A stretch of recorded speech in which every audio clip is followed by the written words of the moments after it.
حضرت سیدنا محمد بن عبید رحمۃ اللہ علیہ فرماتے ہیں، میرے پاس ایک لونڈی تھی جسے میں نے بیچ دیا۔ بعد میں خیال آیا کہ اس لونڈی کو نہیں بیچنا چاہیے تھا، وہ میرے پاس ہی رہتی تو بہتر تھا۔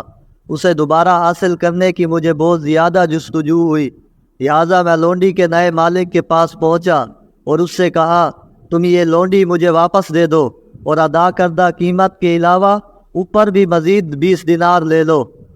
وہ اس بات پر راضی نہ ہوا، چنانچہ میں وہاں سے واپس آ گیا، لیکن اس لونڈی کو واپس لینے کی خواہش مزید بڑھنے لگی۔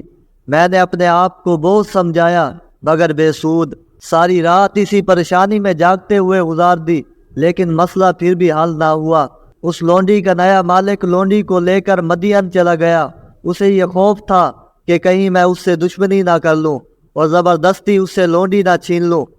جب مجھے یہ اطلاع ملی تو میں بہت زیادہ بے قرار ہو گیا۔ بالآخر میں نے اسی لونڈی کا نام اپنے صحن کی دیوار پر لکھ دیا۔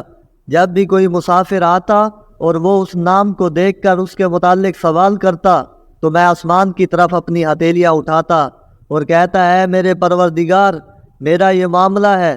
2 دن اسی طرح گزر گئے۔ تیسری صبح کسی نے میرا دروازہ کھٹکھٹایا۔ میں نے پوچھا کون ہے؟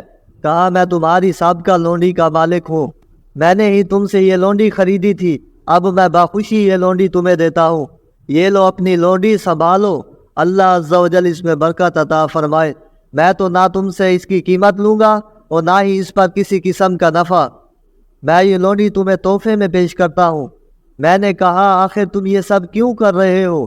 اس نے کہا، کل رات مجھے خواب میں کسی کہنے والے نے کہا، یہ لونڈی محمد بن عبید کی ہے، اسے واپس کر دو، اس لیے میں تمہیں یہ لونڈی واپس کرنے آیا ہوں۔